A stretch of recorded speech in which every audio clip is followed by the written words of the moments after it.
udah hafalin jawabannya, pertanyaannya Anda hafalin, jawabannya Anda hafalin, tapi begitu diwawancara seperti buyar terus ngeblank.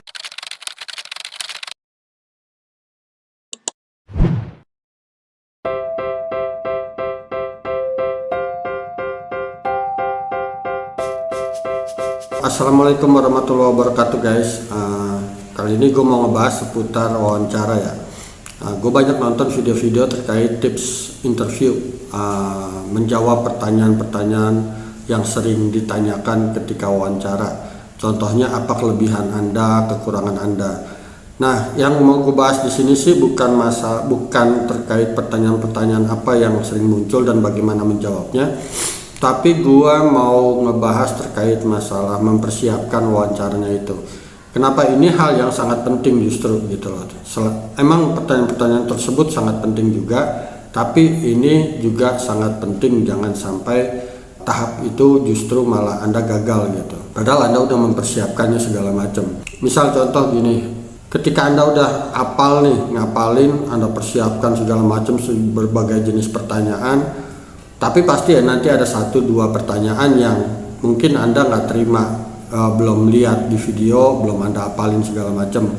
Nah itu butuh improvisasi juga, improvisasi Anda, teman-teman semua. Karena itu ini tips ini penting adalah untuk memotivasi dan mempersiapkan diri untuk wawancara. Kenapa ini penting gini? Anda udah baca nih, udah hafalin, Anda catat, Anda hafalin dari YouTube segala macam pertanyaan-pertanyaan tersebut. Tapi Anda kan pernah kan yang namanya ngalamin atau pernah dengar yang namanya demam panggung, seperti misalkan di depan dosen skripsi segala macam, depan sidang, terus di demam panggung dan lain-lainnya. Nah ketika wawancara akhirnya Anda pun apa yang Anda persiapin yang udah hafalin jawabannya, pertanyaannya Anda hafalin, jawabannya Anda hafalin, tapi begitu dia wawancara seperti buyar terus ngeblank segala macam. Nah ini ngatasinnya gimana sih gitu loh.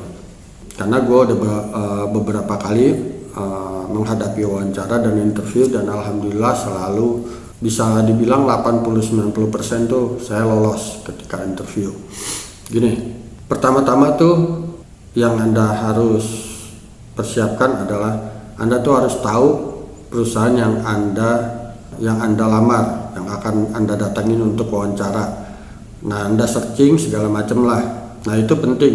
Kenapa? Karena gue pernah dulu ketika di awal-awal gue nyari kerja, gue pernah ditanya tentang, Bapak tahu ini perusahaan apa?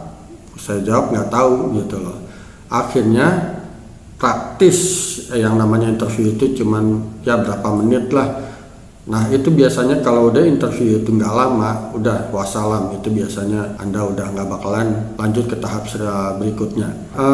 Yang tadi pertama itu adalah Anda harus persiapin diri, persiapin untuk mengetahui tempat yang Anda mau lamar itu.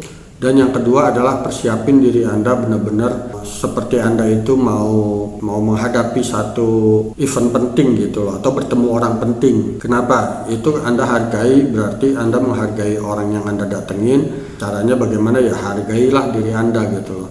Dengan berpenampilan rapi, jangan cuman masukin baju di depan, kadang-kadang di belakangnya saya suka ngeliat gitu, di belakang nih masih rada keluar, pakai tas, pokoknya ketika wawancara itu nggak berpenampilan yang enak dilihat gitu loh. Kenapa ini penting? Ini sangat penting gitu loh. Karena begitu Anda masuk, itu begitu orang ngelihat Anda nggak seret, dia pun nanya udah males kadang-kadang gitu loh. Menggali pun udah males, dan itu udah -1. Dan bisa jadi ya orangnya cuma nanya sekedarnya, habis itu udah 5 menit silahkan keluar gitu loh. Ya berarti ya nanti kita hubungin lagi 2 minggu lagi, biasanya pertanyaan jawaban standarnya seperti itu. Ketika Anda memasuki ruangan interview itu, ibaratnya Anda harus memenangkan mentalnya dulu gitu loh, mental Anda gitu, dan menjatuhkan ibaratnya mental lawan gitu, bukan dalam artian menjatuhkan dalam konotasi negatif ya. Jadi ketika awal ngelihat dia langsung enak gitu loh, dilihatnya enak. Nah jadi Anda harus benar-benar rapi, baju Anda rapi, matching, jangan sampai sepatu pun kadang-kadang kusam, masih nggak disemir segala macam. Nah, dan kalau bisa pakai minyak wangi gitu loh, pakai minyak wangi ya kayak di iklan-iklan lah, ketika Anda pakai minyak wangi cewek pada nempel. Nah, seperti itu. Jadi ketika Anda masuk, dia enak melihat Anda, lalu ya akhirnya dimulai dengan satu hal yang positif gitu loh. Nah, di situ baru terjadi percakapan gitu loh, yang enak karena sama-sama enak gitu loh. Ibaratnya kalau kata anak muda sekarang kena mental lah gitu nanti si pewawancaranya. Nah, itu yang paling penting, yang nomor 2 gitu loh. Persiapin bener-bener yang rapih diri Anda, yang bersih. Misalkan Anda emang naik motor sampai muka berminyak atau nggak apa, cari toilet, bersihin dulu mukanya biar segerin. Nah, itu yang kedua ya. Dan yang ketiga ini yang sangat penting juga, yaitu persiapan mental. Gimana cara persiapan mentalnya gitu loh. Ngomong sih teori enak, oke. Saya kasih tahu paling nggak gini ya. Kenapa sih ketika diwawancara rata-rata tuh fresh graduate gugup kan gitu. Kayak orang nggak percaya diri. Karena kalau menurut saya, karena ketika dia memasuki ruang interview, Anda sudah menaruh diri Anda itu di bawah perusahaan. Anda orang yang membutuhkan pekerjaan segala macam lah, sehingga itulah mentalnya Anda itu jatuh di situ. Anda seperti orang yang udah kalah sebelum berperang, bisa dibilang begitu. Jadi gimana gitu loh, perlu diingat ya, pemberi kerja ini, saya pernah dengar juga ini dulu, bahwa pemberi kerja dengan pencari kerja itu sama-sama sulitnya. Si pemberi kerja ini untuk mencari karyawan tuh sangat sulit, sama sulitnya dengan si pencari kerja untuk mendapatkan pekerjaan. Misalkan saya ambil contoh, ada perusahaan besar, misalkan taruhlah waktu itu kakak saya di Freeport. Nah, ketika dikerja di Freeport itu nggak lah ya berapa tahun, habis itu keluar karena kakak saya kenapa? Karena ada masalah hal lain lah, misalkan dekat keluarga segala macam. Dan ketika mencari lagi nggak gampang. Kenapa? Karena kualifikasi dia misalkan lulusan ITB.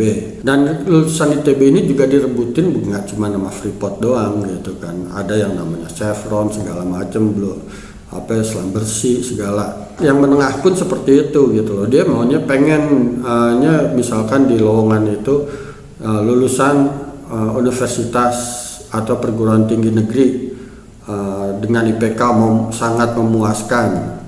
Ya, dia mencari itu, tapi harus bersiap juga itu perusahaan untuk bersaing dengan perusahaan lain terkait masalah remunerasi, gaji gitu loh. Nah, itulah yang mereka pun akhirnya sulit untuk mendapatkan itu gitu. Karena harus bersaing sama dengan Anda bersaing dengan para pencari kerja yang lain gitu loh. Jadi, dalam hal ini Anda tuh jangan beranggapan bahwa Anda yang butuh. Kalau bisa Anda tanamkan bahwa perusahaan butuh saya gitu loh.